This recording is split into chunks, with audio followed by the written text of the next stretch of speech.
Same thing with bodies. Like people, people come in all shapes and sizes. So help them see that diversity in bodies is actually normal and that there's not one right way to have a body, I think is a really powerful lesson or tool that a lot of parents can employ.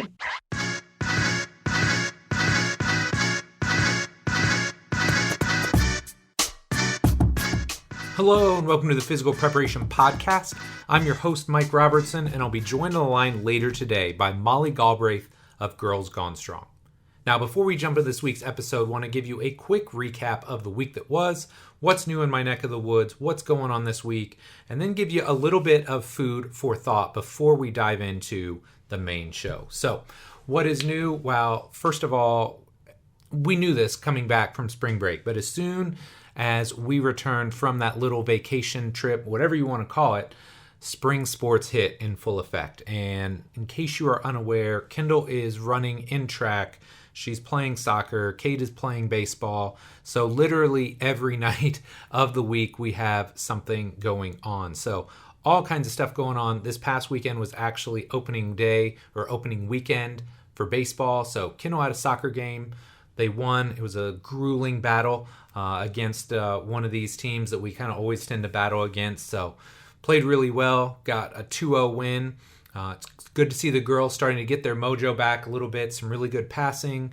Anytime you can keep a clean sheet in soccer, so anytime you give up 0 goals, they call it a clean sheet if you're not in the soccer world. But I told the girls, anytime you can come out with a clean sheet, that's definitely a good thing. So, 2-0 win there. Cade had his first baseball game. They won 9-2.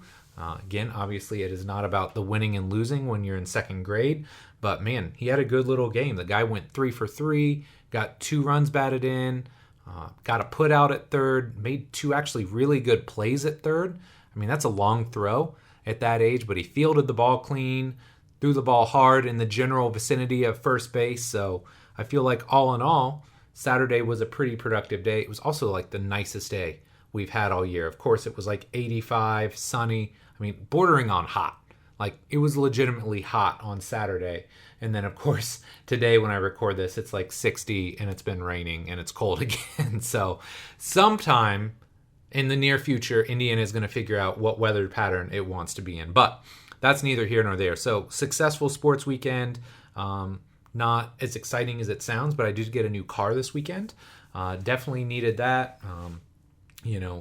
People always joke around like, oh man, what kind of car are you going to get? I'm like, dude, you get to a certain age and like kids, like it's just not as exciting as it was when you get something like a little 2-seater or you get something a little bit sportier. Like I got basically the same kind of car I had before. It does look a little bit different. It's a little bit different model, but yeah, man, nothing exciting there, but it's new. So I'm going to enjoy that for a little bit. Sunday was a lot of regrouping. I mean, I feel like we sprint Monday through Saturday. So Sunday, try and regroup around the house, laundry, meal prep, all that good stuff. Which reminds me, I need to get my guy Trevor on the show, the nutrition coach that I've been working with. Awesome dude. I'd love to kind of detail that process and how that has been for me. I feel like it's been a very positive experience.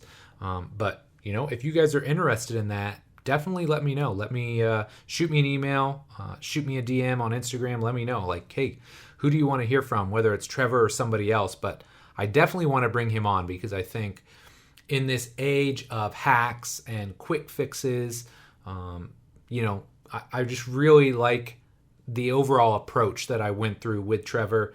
Not quite where I want to be yet, but, down 8, 9, 10 pounds over the last couple months. Definitely happy with the progress, and I feel like I'm doing it the right way.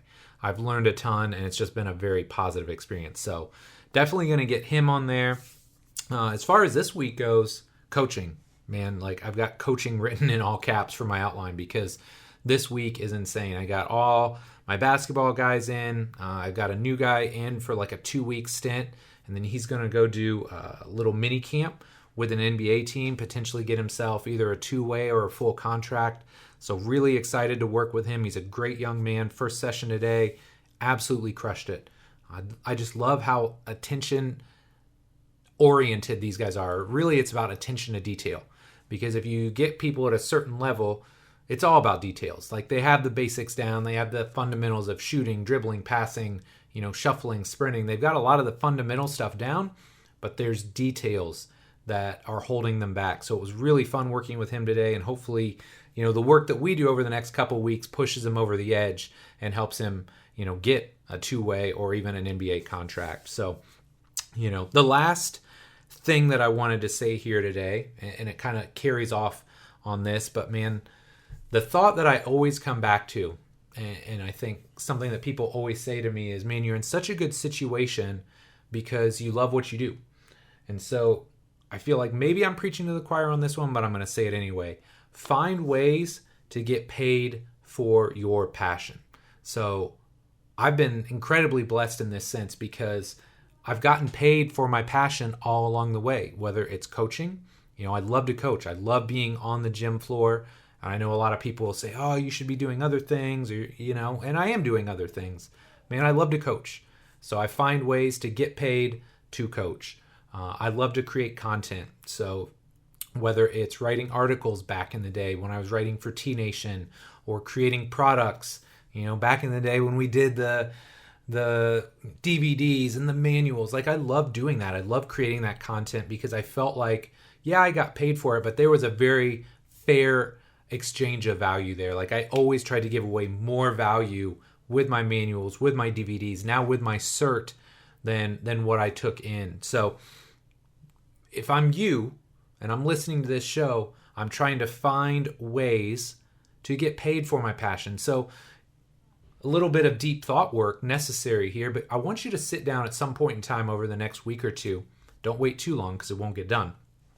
But in the next week or two, what I want you to do is sit down and just a really chill environment, whatever works for you. I love, just a good cup of coffee, some good music, and I like to brain dump and brainstorm. And I want you to ask yourself, what areas of fitness, if you're a fitness person, what are you most passionate about?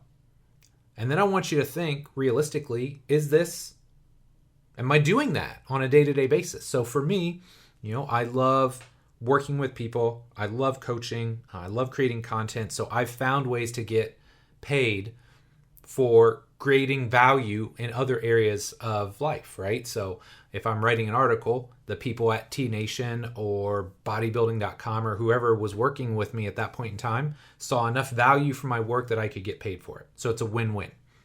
Same thing with coaching. If I'm not helping people achieve their goals, if I'm not helping them see results, they're not going to pay me to work with me. So I'm passionate about it, so I have to find a way to deliver value to them. So this is your job. What are you most passionate about? And here's the sad thing, and maybe it's not sad, but it's a realization that some of us come to. Maybe fitness isn't your thing, or there's a different area of fitness that you're not in now that you need to find a way to break into. So there may be multiple steps involved from, hey, I'm passionate about it, to I'm getting paid for it.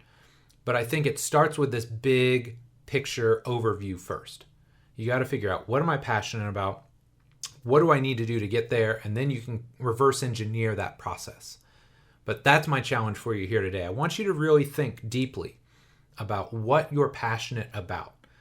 Because whenever you can do this, right? Whenever you can basically find this cheat code of, hey, look, I am getting paid for something I'm passionate about, something I would do for free. That is the cheat code to life, man. And I'm telling you, when you start doing that, yeah, it's work. And yeah, it takes time and it takes energy, but very rarely do you feel depleted from it. And I think that is a true hack. It's not an easy hack. It's not, detox your way to a 20-pound weight loss in 14 days. But man, that's a real life hack. Getting paid for something you're passionate about and something you would do for free can really help you take your game to the next level. All right, cool. That's enough for me. We're going to take a quick break, and then we're going to jump into this awesome episode with Molly Galbraith. It seems like every day I talk to a young trainer or coach who is frustrated. Maybe they're frustrated with the results they're getting. Maybe they're frustrated because they don't have trusted resources to learn from. And maybe they're frustrated because they simply don't have enough clients and wonder how long they'll be able to stay in the industry. So if that sounds anything like you, I've got something that I know will help. My Complete Coach certification was created for trainers and coaches just like you, who are serious about the results they get and who know that becoming a better coach can directly translate to a bigger bottom line. This certification is going to take the last 20 years of my life's work and put it all into one massive course. In it, you'll learn how to use the R7 system to create seamless, integrated, and efficient programs for clients and athletes of all shapes and sizes. How to create the culture, environment, and relationships with everyone you train so you can get the absolute best results. And the exact progressions, regressions, and coaching cues I use in the gym, from squatting and deadlifting to pressing and pulling and everything in between. Of course, there's a ton more that I cover, but that should give you a pretty good idea of what the cert is all about. Now here's the thing. Spots for the certification will only open twice per year for a limited time only. To get on the insiders list, just head over to CompleteCoachCertification.com. Again, CompleteCoachCertification.com, and then stay tuned for emails in the coming weeks. Thanks so much for your support, and I hope you'll pick up a copy of the Complete Coach Certification when it launches. Molly Galbraith is the co-founder of Girls Gone Strong, the world's largest platform providing evidence-based, interdisciplinary health, fitness, nutrition, and pregnancy education for women and the health and fitness professionals who work with them, including industry-leading certification programs and coaching. She's also the creator of the GGS Academy, which houses those certifications and has students and graduates in over 100 countries across the globe. And most recently, she wrote a new book called Strong Women Lift Each Other Up.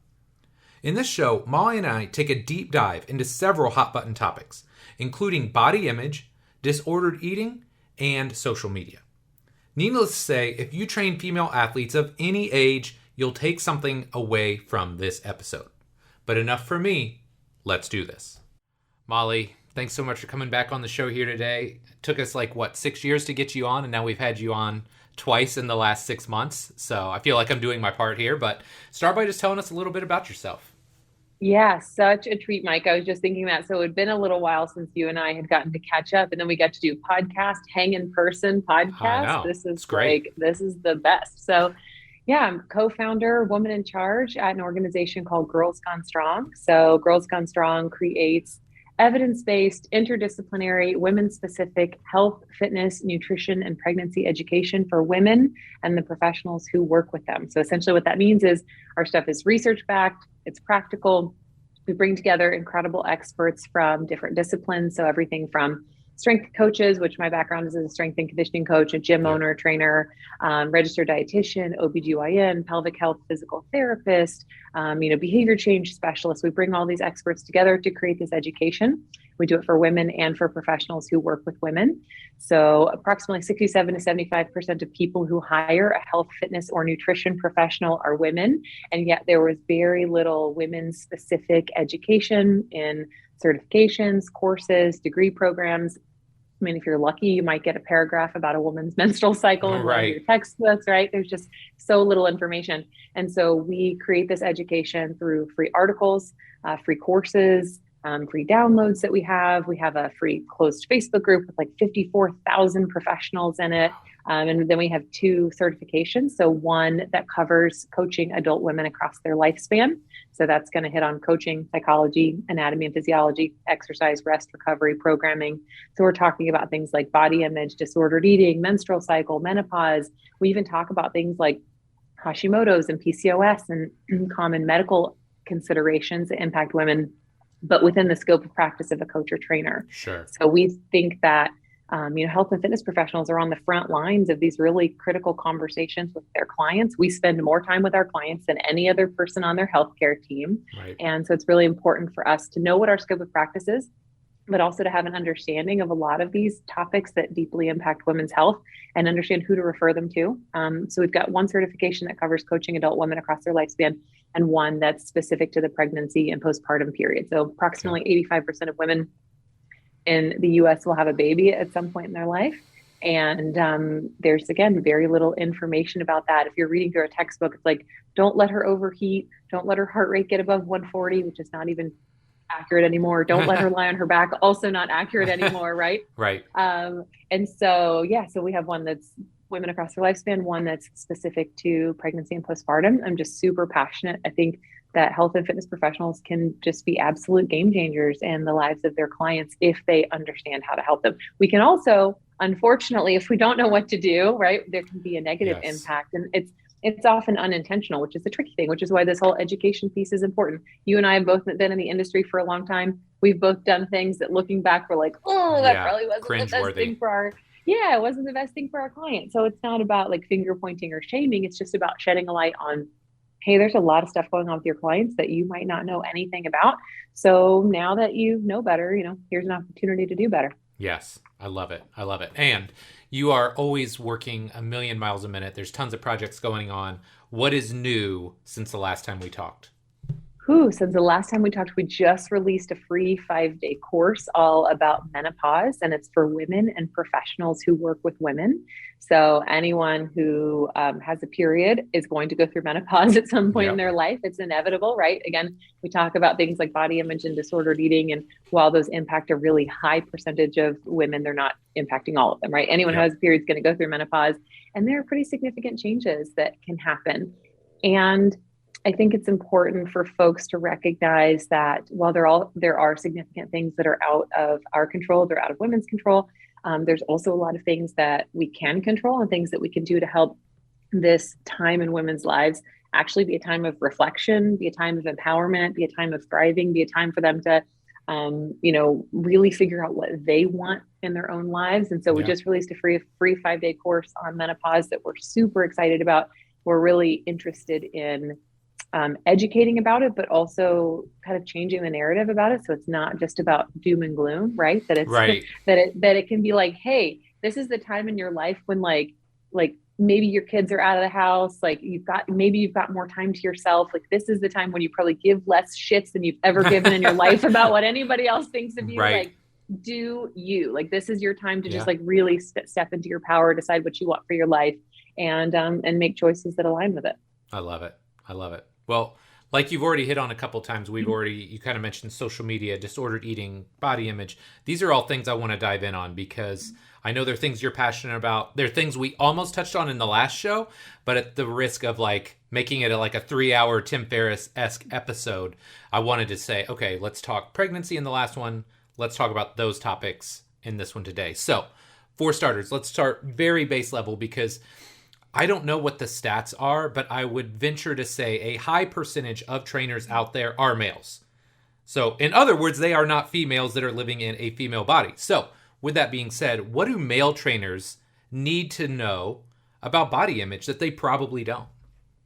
Yeah, that's a really great question. So you are correct that the majority, I think Greg Nuckols posted about this a while back. So the demographics are shifting. There are more women kind of joining the health and fitness industry. However, it just kind of depends on how you slice it. So when there are more women who are, becoming group fitness instructors rather than like a personal trainer or a strength coach. So the numbers are evening out a little bit, but when it comes to like personal trainers working with people in a gym, still go and strength coaches working with, athletes and things like that, still going to definitely be predominantly male. So first thing is they have to be aware that body image is a struggle for a lot of women. So 2016 Dove Global Beauty and Confidence Report says 81% of women in the US and 80% of women in Canada report being dissatisfied with their bodies. So which aligns with 79% of 10-year-old girls, or 80% of 10-year-old girls have been on at least one diet. 10-year-old girls. Yep. I was actually on a walk with a friend of mine the other day, and her stepdaughter she's 12 now, but I think when she was 11 when she was at her house, and she said, "What time is it?" And they said 7 p.m. And she stopped eating and she pushed her plate away because she was doing intermittent fasting, and she thought she'd only eat between the hours of 11 and 7. Oh my and gosh. She's 11 years old, hockey player, like really athletic. And she's literally already restricting her intake because she thinks her body needs to look a certain way. Right. So it's going to be really tied into disordered eating, which I think we're going to get into in a bit. And so sure, we can hear like, oh, okay, women don't like their bodies. So what? Right. Well, there's 85% of women also report opting out of things that are important to them because they don't like the way their bodies look. And 79% of young girls report that as well. So that means young girls are not going out for the soccer team, raising their hand in class, running for class president, trying out for the school play. because they don't think that their bodies look good enough. And so there's some level of self-consciousness about that, or lack of feeling good enough or worthy enough. And so it has this massive impact, and media does play a big role. However, Dr. Leslie Sim, who I believe is the director of eating disorders at the Mayo Clinic, says mothers have the largest impact on their daughter's body image, even more so than media and social media. Wow. And so it's kind of like, what does that have to do with coaches and trainers? Well, coaches and trainers can have a massive positive impact on the body image of their clients, and that can then turn around and trickle down to young girls. So if we think about the impact of that, if a young girl's literally not going out for a sports team or not running for class president, and then like she's literally opting out of her own life, think about kind of the overall compounding effect of the opportunity she's missing out on, the development that she's missing out on, right? And then we see that escalate for women being less likely to raise their hand in a meeting or ask for a promotion or a raise, right? Or put themselves out there for, applying for a specific job. So there's just these huge kind of even like global and societal impacts that can happen when women are so consumed with feeling like their bodies don't look good enough. So as a trainer, male or female, what are some positive ways that you can start to build this image back up, right? Because, 80%, that's 4 out of 5 women that walk into my gym are unhappy. Now, granted, to some extent, they've raised their hand by saying, hey, I'm in a gym. But with that being said, what can we do as trainers and coaches to make it a more positive experience? Or maybe on the flip side of that too, what are some like definite hard no-nos, like don't do that? Yeah. So we can kind of do some kind of do's and don'ts. So, and some of this might sound obvious, and at the same time, I mean, people who listen to your podcast, who follow you, Mike, are going to be pretty well-versed. They're going to be pretty evolved. They're going to be people who are constantly seeking good information. So some of this might sound pretty obvious.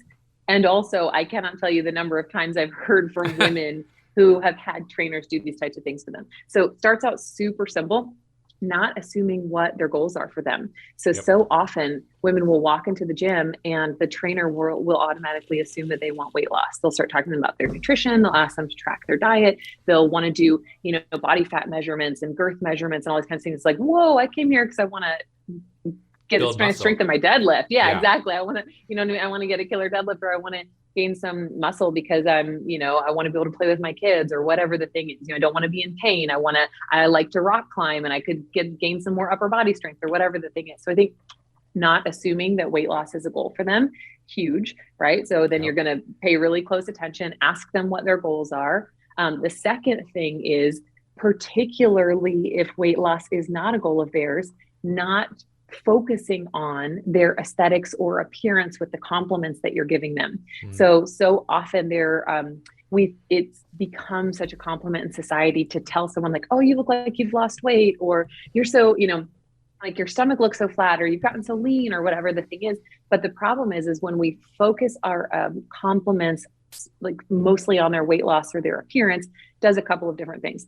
One, it lets them know that their body is up for commentary, scrutiny, judgment. We've had a lot of women in our community say that they'll work with a trainer, life will happen, right? They'll stop working with them for a while, they'll gain some weight back, and they'll actually be too embarrassed or ashamed to go back to that trainer because they've regained weight and they think that trainer is going to judge them. So the more that you focus on praising them for their body getting smaller, the more they associate you being proud of them with the fact that their body has shrunk, right? And so then if they've regained weight, then they feel ashamed. They feel like you're going to judge them. And so I think it's really important as coaches. There are so many other things that we can compliment our clients on, right? We can compliment them on their form. We can compliment them on their strength, on their consistency, on if they're working out in a group with other people, like, are they really supportive? Do they show up for their other like class members or teammates? There are so many things that we can praise them for outside of their body. Now, if your client does have a weight loss goal, because that's always the question, like, well, if they have a weight loss goal, right? Can I compliment them on it? So I totally understand that. What we tend to do, because we do work with some clients who have fat loss as a goal, is we praise them on the consistency and the behaviors that they're taking that are helping them get closer to their goal. So we'll the say process versus the outcome. Exactly. And cool. You can talk about like, hey, you have this particular goal, like, you've gotten like this much closer to your goal or whatever. Like, you've been showing up consistently 3 times a week for the last 4 weeks. Like, you're putting in effort when you're here. That's so awesome. It's showing up and helping you get closer to your goal. You're not saying you look so skinny, you look so lean, like your body looks so great. Right. And so I think that's kind of the distinction, is praising the behaviors, the healthful behaviors that they're engaging in on a consistent basis, and pointing out that it's helping them get closer to their goal, but not necessarily praising the specific outcome that they're. Yeah. I love it. Yeah. I love it. That's great. Now, as I was typing these up, I started to have this thought. And when you mentioned the fact that you have 11-year-old girls that are already on diets, I mean, like, that's soul crushing to me, because, I mean, again, my daughter's 11 right now, and I couldn't imagine her going through that. So for those of us with young children, and especially young daughters, how do we help them promote a positive body image? So you talked about the mom. I love that. But what can we just as parents, as adults, do to help create a more positive body image for them? All right. How much time we got? No, as long as you need. This is, it's so, so huge. And like I said, it absolutely starts in the home. So I think being really mindful of commenting about the body and food and what other people say about bodies and food around your kids. So my sister and her wife do this, are so incredible. My niece is 12 years old now. She is like 5'8", like 145, 150 pounds. I mean, she's just built. She plays sports and she's super strong. And they have, since she was very little, put a boundary in place that no one is allowed to comment on her body. No one's allowed to comment on what she's eating. No one's allowed to comment about their own bodies in front of her. And so they've been super, super like boundary heavy with that. And so she hasn't, heard other people talk about, like, my niece will go up to my sister and she'll grab my sister's arm. My sister's in a larger body. She'll grab my sister's arm and she'll go, "I love the fat on your arms, mama. It's so squishy." So it's like, so to her, it feels soft and cuddly and squishy. Right. She doesn't equate fat with being bad. She equates fat with being a tissue on your body that some people have more of and some people have less of. And there's no like moral kind of association or judgment with it. So they've been really careful about how they talk about their own bodies. They've been really careful about how other people talk about their bodies. They've been, they will, talk about like Ella being, my niece being strong, or they'll talk about her being fast or whatever, but they're not commenting on like the size and shape of her body. So she doesn't feel self-conscious about it. They limited media. She was born in New Zealand. So she lived in New Zealand for the first 5 years of her life. They didn't own a TV. That's a little extreme for a lot of people. Totally understand that. But for the first 5 years of my niece's life, the only bodies that she saw were real life bodies, were bodies not in media, not in magazines. And, they were not shy about their own bodies so that she could see what different body shapes and types look like. So I think we can be really careful about how we talk to them about their bodies. We can be really careful about how we talk about our own bodies in front of them. We can be careful not to comment on the way that their bodies look or the food that they're eating. I saw a woman post on Facebook the other day, a friend of mine, and her daughter's like 7, and she got her first pair of jeans. So I guess she's worn soft pants or whatever for most of her life. And she was so excited, and she was modeling the jeans in the picture. And a woman shows up and said, "What a cutie, but she needs to eat a sandwich." And I was like, no. My blood was boiling. I'm like, she is 7. Right. She is 7 years old. And literally the commenting on what's wrong, quote unquote, wrong with her body is already starting. Yeah. And so I think, being super careful about that. And again, being careful, like they're watching every little thing that we do. I am not a parent. I am an auntie. I was a nanny for many, many years. So I do have some experience spending a lot of time around children. But I think we all know they're watching even when we don't know that they're watching, right? Sure. That's where they come out with those, hilarious sound bites and things. You're like, where did you even learn that word? And then you're like, oh, that was me.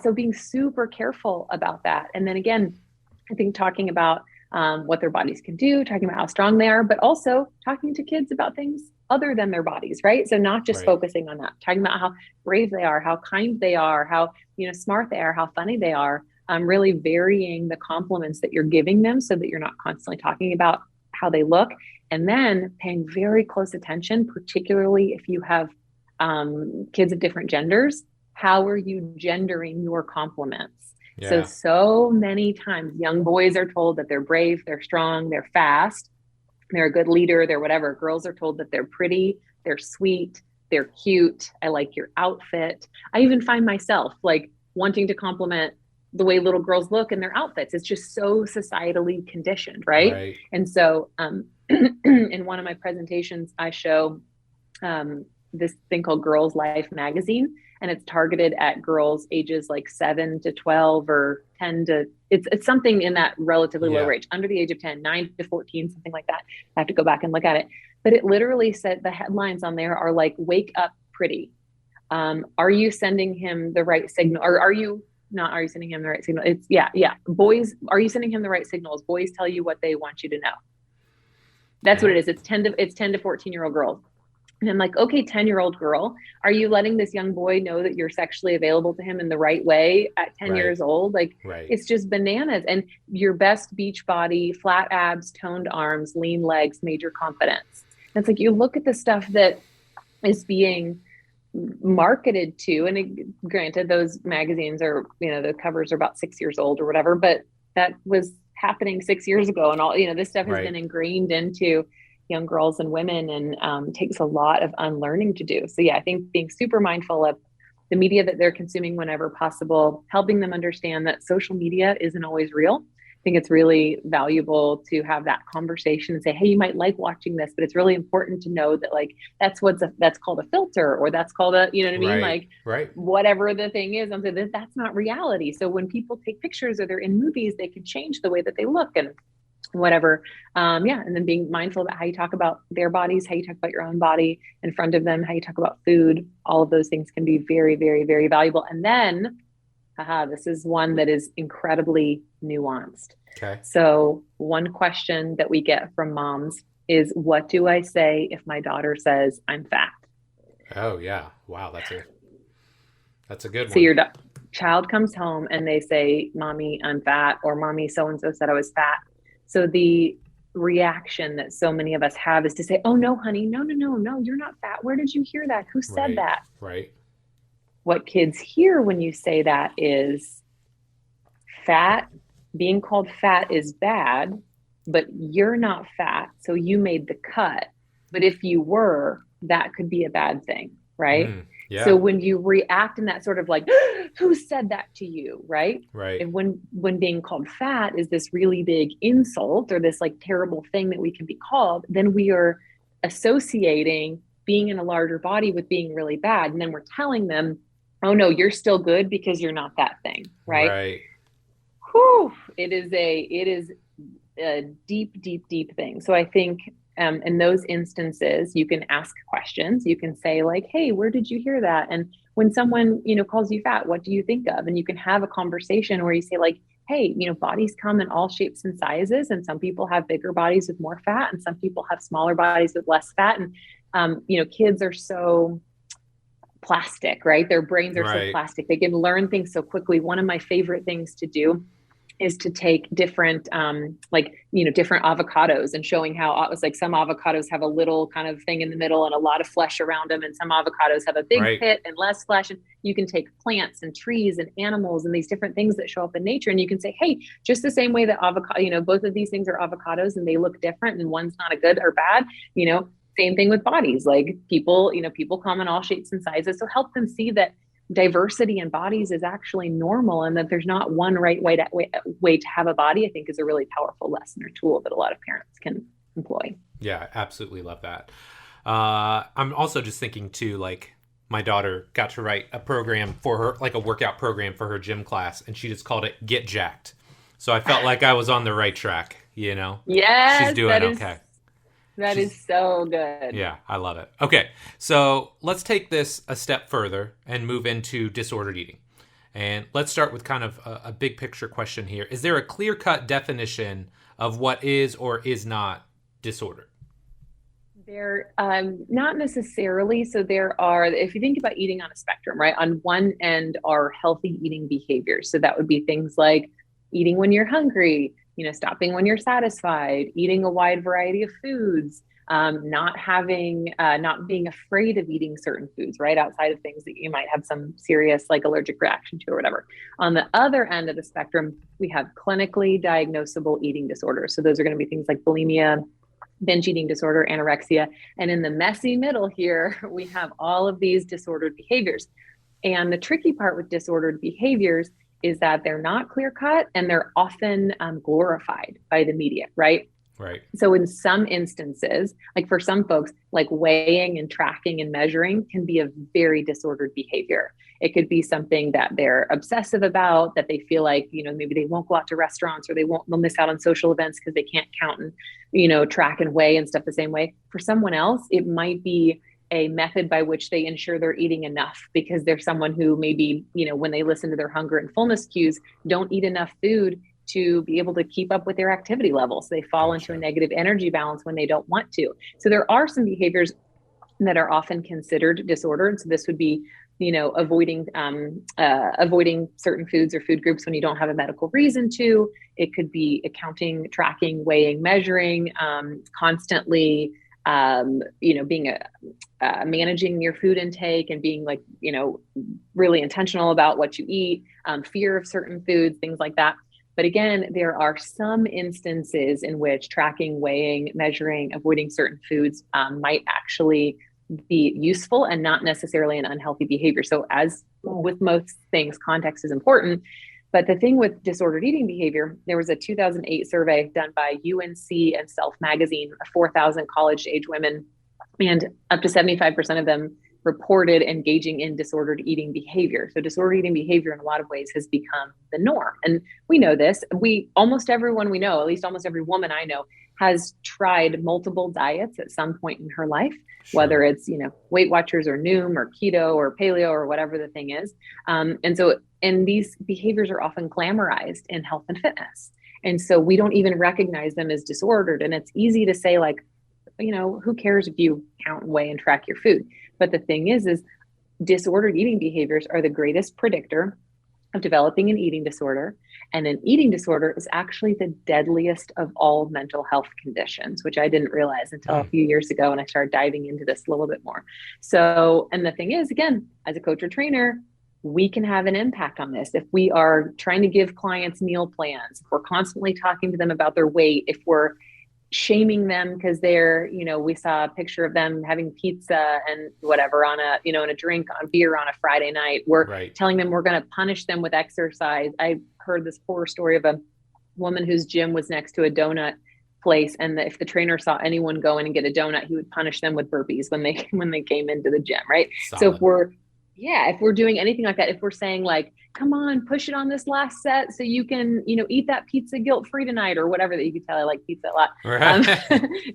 And we are setting them up to have a more disordered relationship with food. So I think it's really important, again, for coaches to understand what's within their scope of practice as a coach or trainer when it comes to talking about nutrition. I think it's really important for us to not demonize or moralize foods. And again, they're paying attention to what we're saying about ourselves. We don't even have to point fingers at them for eating pizza. If we say about ourselves, like, ugh, I feel so gross. I had pizza last night. And now I, feel fat or whatever the thing is, right?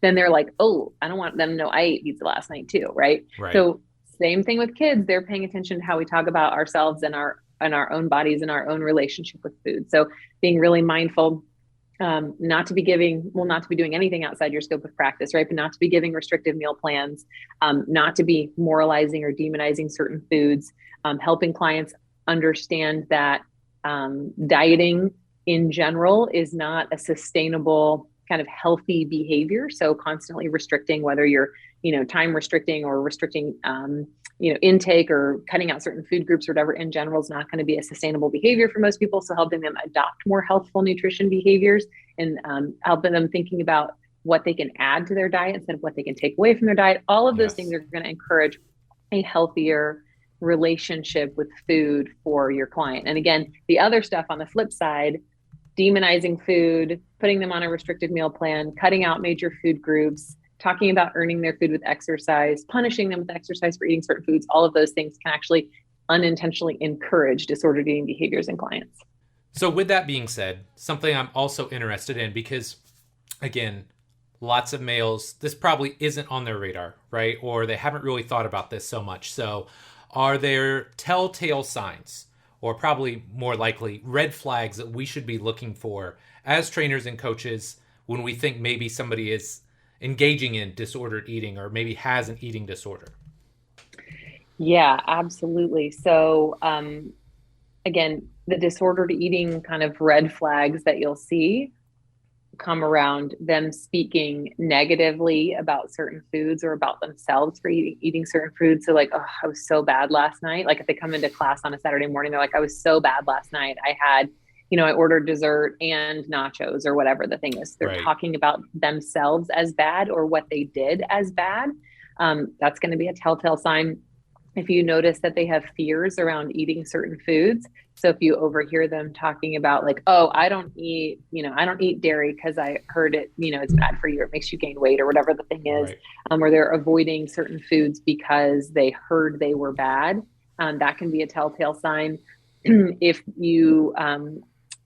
If they're constantly doing like weighing themselves, that's another really big one. So if they come in every day and they're like, I was up, 0.2 pounds on the scale today, what's happening? Right. Right. You notice that they're weighing themselves on a really regular basis. Again, someone who's weighing themselves once a week, or even it is possible to have a healthy relationship with the scale, even if you weigh yourself on a regular basis, particularly if there's you're an athlete or there's a certain goal you're going for, you're cutting, or you're trying to gain for a certain reason. But if you notice that they're weighing themselves a lot and talking about their weight, they're making disparaging comments about their body and talking about how they are then going to change their diet because of the way that their body looks. So if they're like, I've been working so hard and, I've gained 3 pounds and, I'm going to have to, cut out all bread or whatever because of this. So talk about them doing that. They constantly talk about being on or off a diet. So if they're like, I tried X, Y, and Z diet for 2 weeks, and my favorite is it worked really well for the first 2 weeks, but then, I couldn't do it anymore. And so it's like, well, if something only works, but you can't actually do it, it's not necessarily working. But if they're talking about constantly being on or off a diet, all of those are going to be red flags that you'll want to watch out for. And then of course, if there's any sort of like rapid weight loss or weight gain, if they, a lot of women who have, clinically diagnosable eating disorders where their bodies are very small, they'll develop a really fine kind of like hair growth actually on their body because their body is struggling with like temperature regulation. So it's like a way of helping their body stay warm. So that's that one's a little bit more, like you'd have to get real close to see what's going on. And that will typically happen when it is a clinically diagnosable eating disorder and they've lost a significant amount of weight. But any of those other things, the language about food, the yo-yo dieting, the disparaging comments about their body, the moralization and demonizing of food, all of those things are going to be big telltale signs. Perfect. Okay, so last but not least, I want to talk about where all of these topics potentially meet, and that is social media. So I'm just going to jump right into the fray on this one. How do we enjoy the benefits of social media, right? Seeing our friends and interacting with people we enjoy and celebrating others without succumbing to the negativity and the, for lack of a better term, comparitization of ourselves against each other. Yeah. So comparing is a totally normal human kind of phenomenon, right? Like we're constantly sizing other people up, figuring out kind of where we are in the pack, what the hierarchy or the order is. So we're not going to be able to stop comparing ourselves. But a couple of things that we can do. One is curate that environment, curate our social media feed.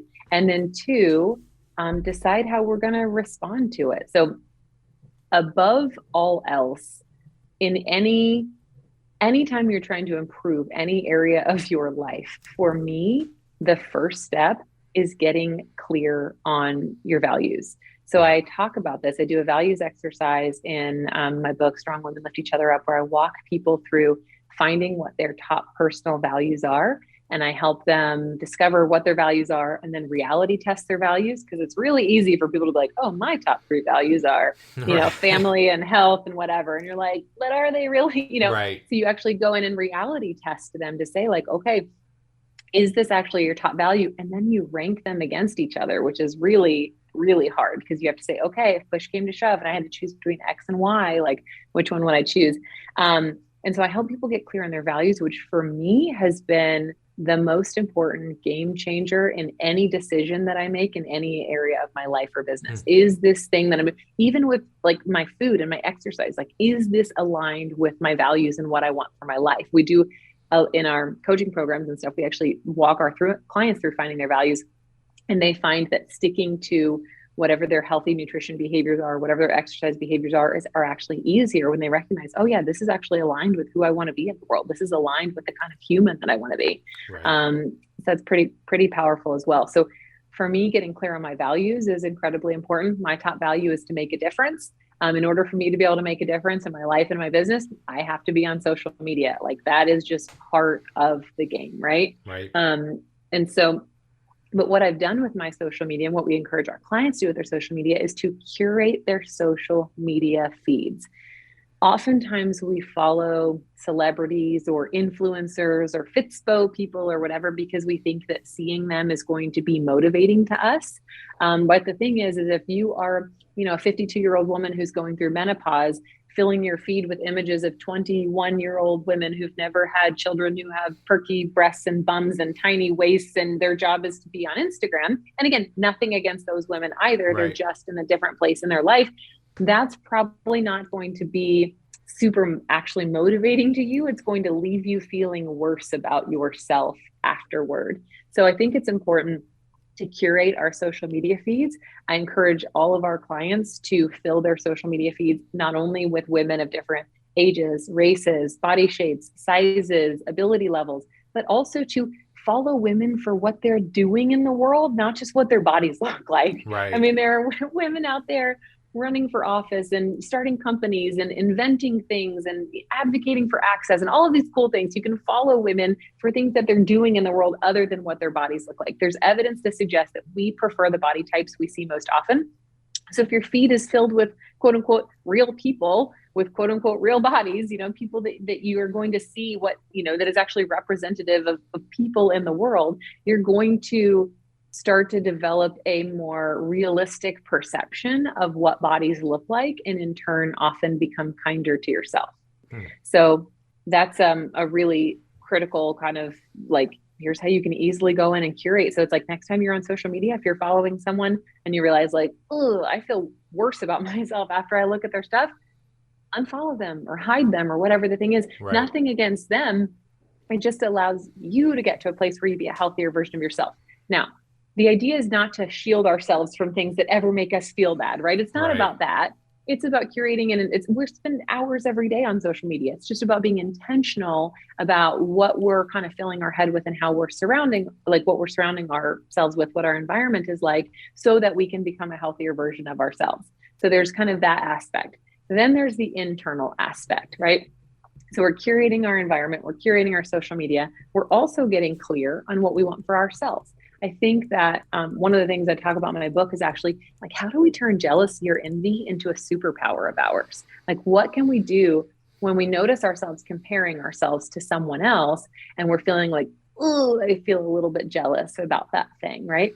It's really cool to be able to say, okay, hold on. I'm going to pause. I'm going to get curious. I'm going to say, what is it about this person's vacation, like luxury vacation in the Bahamas or whatever, that is making me feel like jealous or like must be nice, right? Or whatever that kind of feeling that we get as we see that. And it's like, oh, okay, what is it about me? And it's like, you know what? I haven't had a vacation in a really long time. And like, I would really like that for myself. And it's like, okay, well, why haven't I been on vacation? So you kind of walk yourself through these, well, I've been working too much, or, money's been a little bit tight. And it's like, okay, is it aligned with my values? Is it aligned with the kind of life that I want for myself to be able to do that thing? If the answer is yes, then it's okay. What do I need to change in my life? Where do I need to tighten my budget? Where do I need to set boundaries with my boss at work? Where do I need to, if I'm a business owner, hire someone to come in so I can take that week vacation, right? Instead of getting mad at them for having a week vacation, why don't I look inward and say, okay, what would it take for me to be able to do that thing? Right. And so, if we see someone who got like a killer promotion and it's like, oh, I'm so jealous of them. Well, are you willing to do the things that they had to do to get that? Right. Because if the answer is yes, then okay, great. You have a roadmap for how to reverse engineer the things that they did to get that promotion. If the answer is no, well, the truth is like, okay, great. Maybe they have to sacrifice time with their friends and their family and their health. Are you willing to sacrifice time with your friends and your family and your health? The answer is no. then maybe that thing is ultimately not for you. And so being able to kind of use these feelings of comparison or jealousy as a roadmap to figure out, like, do I, like, what's going on here? Why am I having these feelings? Is this something I want for myself? If so, is it aligned with my values? If so, okay, great. What are the things that I need to do to get that? And if it's not something you want for yourself or not aligned with your values along the way, it allows you to create a little bit of space and say, okay, cool. Like, good for them. I'm so glad that, like, her getting that promotion and, working really hard or whatever is the thing that she wants in her life. I want something a little bit different, but I can be super proud of and happy for her. Yeah, I think that's a big piece of it, is being able to disconnect yourself from what you're seeing, not be so emotionally tied up to it. And, in some instances, well, first off, just as a general rule, don't follow people that you don't genuinely like. Right? Like, yes, don't and I know that's weird thing is. I know that sounds silly, but, like, don't follow people you, like, don't genuinely like. If you're just following somebody to see what they're doing or whatever, it's weird. It's probably going to make you miserable. But, like, a great example for me is, so our mutual friend Luca, right? Like, Luca's an absolute machine. Like, I'm sure he's part cyborg, and he runs on Bang energy drinks. But, I can look at him and just say, hey, look, man, like, I love what he is doing. Like, that guy's killing it. He works so hard. I'm not willing to do that. Like, I'm not willing to do 14 or 16-hour days. So I have to be okay with the fact that, hey, look, I'm not going to have the same results as him, but that's also okay because we have different priorities right now. We're in different places in life. So that's where you can say, hey, look, man, good for him. But you can also, like you alluded to, I use that as motivation at the same time, like, in a positive way, right? It's like, look, he just gave me the roadmap. He went from 20,000 followers to 80,000 followers on Instagram because he posts 3 or 4 times a day. Well, I don't need that, and I don't want to post that much, but I could do 1 post a day, and I'm sure I'm going to see growth. So trying to find ways, like you alluded to, like spin the jealousy, and it's not jealousy in my case with him. Obviously, I love that guy, but, like, finding it and using it as a source of motivation to, like, spur you forward, I think is a way more positive way to look at it than just like, oh, I hate that dude, whatever, like, that gets you nowhere. Yeah, totally. I've done absolutely the same thing. So it's really easy to, like, feel yourself. It's just like a little twinge. It's like, oh man, that's so awesome. Like, right. I wish I could do that or whatever the thing is. And it's like, okay, cool. Is this something that I actually want for myself? Why am I feeling this way? Like, right. It's always going to be about us and not about them. So I love that example that you gave of Luca, because that is so night and day, right? Like, you've got 2 kids at home, like, you've got your gym and your online stuff, and he is like you said, an absolute literal machine. So to say, okay, well, here's the difference in what he's doing and what I'm doing, but here's what I'm filling my time with versus what he's filling his time with, and he loves what he does. It is so apparent that he is on fire for the way that he spends his time and the way that he spends his energy. And it's like, okay, cool. So we're going to have slightly different results, but if I wanted to do that thing, I can look to him and say, okay, cool. What are the steps that he took to get there? Yeah. And the other great thing about that and looking at it in that way is, look, like, you don't necessarily have to figure it out for yourself, right? Like, if you say, hey, I want to be the next Luka Hasevar, and I'm sure there's people out there that do, like, just go hire him.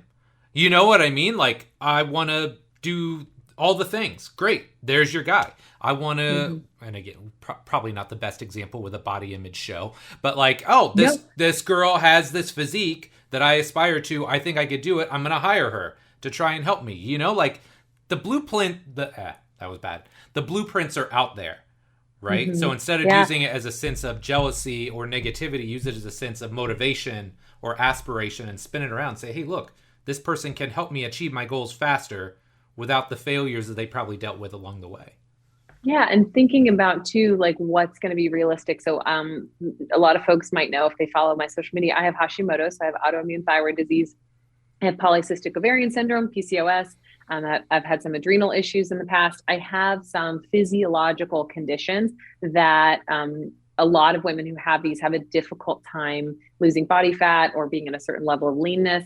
And I get a lot of questions from women, because I am relatively lean and muscular. I get a lot of questions from women like, you have Hashimoto's and PCOS. How can I look like you? And it's like, the answer might not be what you expect. Number one, you look at a photo of my mom at 35 after she had 3 kids, and she looks like G.I. Jane. Like, she was She was an aerobics instructor. She taught 2 90-minute aerobics classes back to back with a 10-minute smoke break in between. And she was jacked as all get. She taught aerobics and her arms are shredded, right? She has this flat stomach, tiny waist, whatever. So you look at my genetics, right? You look at what my mom looked like. You then look at the fact that I don't have kids. I own my own business. I work a lot, but I'm relatively in control of my schedule. Right. It is part of my quote unquote job, essentially, like, or at least doesn't conflict with my job, to go to the gym on a regular basis, to go hiking, to go for walks, to like, I am privileged enough to have access to fresh foods, and I have the geographic and financial access to those things. Like, right. Parts of the reason that my body, quote unquote, looks how it does while having Hashimoto's and PCOS. I have a great doctor that understands me. He has Hashimoto's himself. He's like, helps me regulate my medication and stuff. I go to therapy. I get enough sleep. I don't have pets. You know what I mean? So like, I'm not going to get up to let the dog out at 5 in the morning or whatever. Right. The thing is, like, the reason, quote unquote, my body looks the way that it does is this myriad of factors. It's not because I'm the most disciplined or I have all this willpower or whatever. Like, certainly, it is being in health and fitness is part of who I am. It's part of my identity. And so I have a lot of internal motivation, but it's also, genetics and financial privilege and, time privilege and like all of these different things that other people don't have. And so I think there's so many different things that we can do to get introspective ourselves about, what we actually want for ourselves. And is this aligned with our values? But there's also important to recognize that there's so much under the surface that we don't know about within people's lives or bodies or whatever that leads them to be in a certain circumstance that's maybe different than ours. For sure. Awesome. Okay. Let's wrap up with a quick lightning round. Okay. I've got some fun ones for you. Let's do it. Song you secretly sing in the car. Oh man.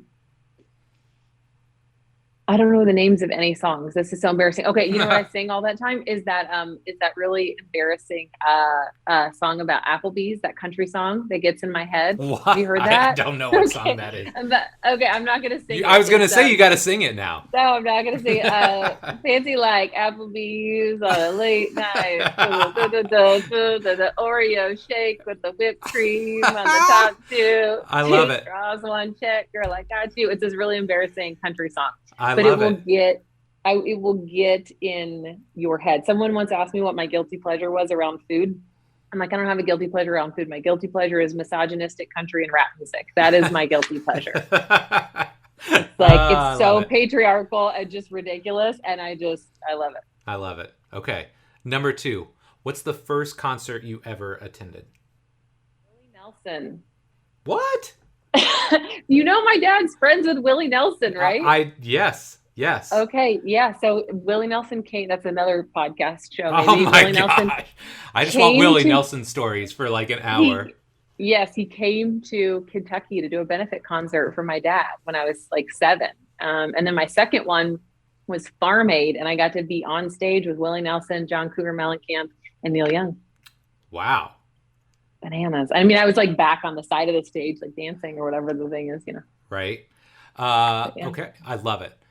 Number 3, what is your favorite hike that you're doing right now? Because I know you seem like you're out and about quite a bit. So do you have a favorite? Yes, I do. I don't know if I should give the name because I don't want a bunch of people to take it because it's such a good one.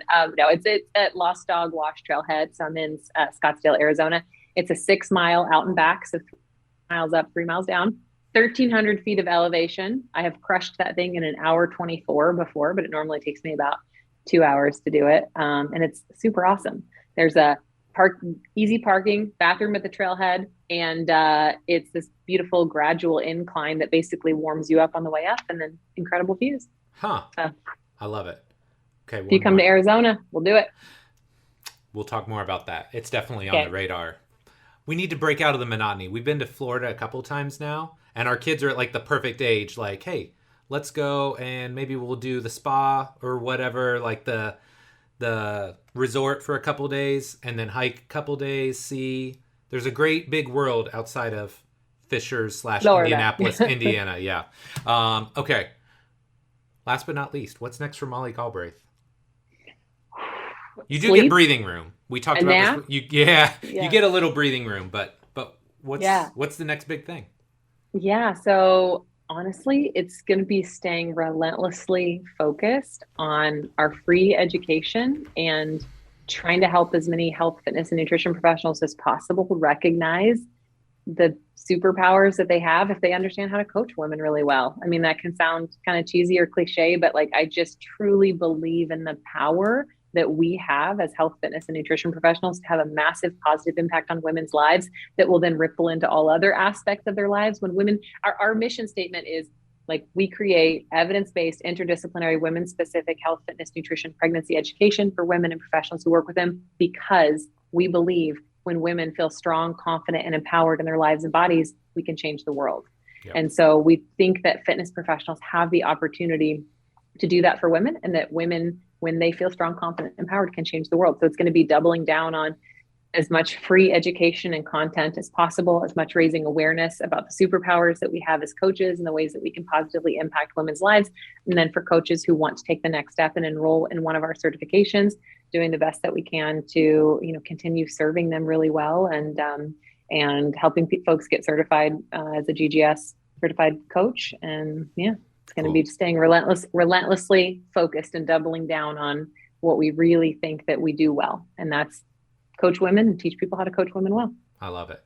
Well, I'm going to say it on the record because I know I told you, but it's been really cool to see your evolution. I love the message. The fact that you're doing so much for young women, especially now as a dad of a young daughter, like we need more people like you espousing and advocating for women of all ages. And, hopefully this next generation is even more boss level because of people like you. So with that being said, where can everybody find out more about you and all the great work you're doing?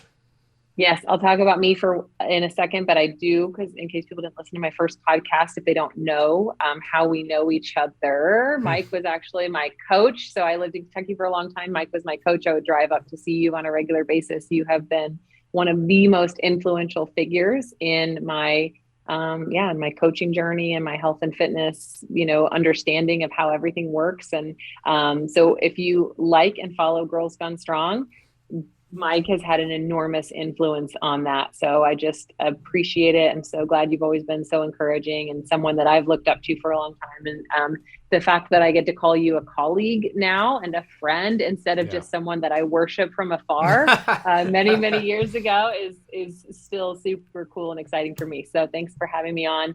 Folks can find me. So Girls Gone Strong, if you go to girlsgonestrong.com, we have over 1,000 articles, over a dozen free 5-day courses, both for women and professionals who work with women.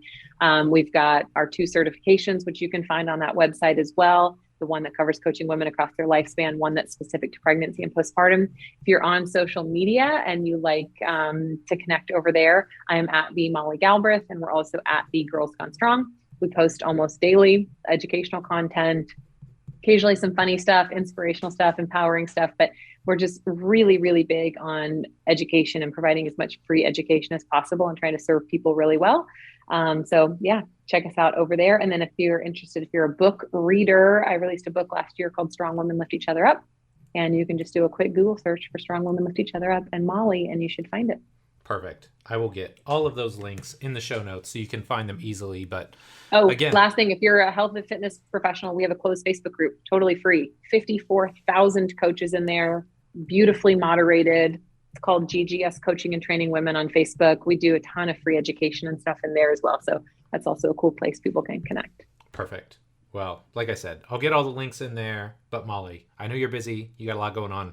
Thank you so much for coming on today. This was great. Mike, such an honor. Thank you. All right, my friend, that does it for this week's episode with Molly. Really hope you enjoyed it. Like I said up top, it was great to cover some of these topics. When you dive into social media, when you talk about disordered eating, when you talk about body image, these aren't discussions that we were having in the 90s and the early 2000s when I was coming up as a coach. They were probably there. I'm sure they were there, but they weren't things that we were actively talking about, that we were conscious of. So just having these things on our radar as male coaches working with female clients and athletes, I think it just gives us a leg up on the competition. It allows us to have better discussions. It allows us to be more empathetic. And ultimately, I think it's going to help us get better results with the ladies that we coach. So if you enjoyed this episode, please do me a small favor. Wherever you consume podcasts, go there right now today and subscribe to the show. Doesn't matter where you like to consume, iTunes, Stitcher, SoundCloud, Spotify, Google Play, the Amazon store, anywhere you can consume podcasts, go there right now, hit the subscribe button so you know each and every week when a new episode drops. So my friend, as always, thank you so much for your support. Love and appreciate you, and we'll be back next week with our next episode. Take care.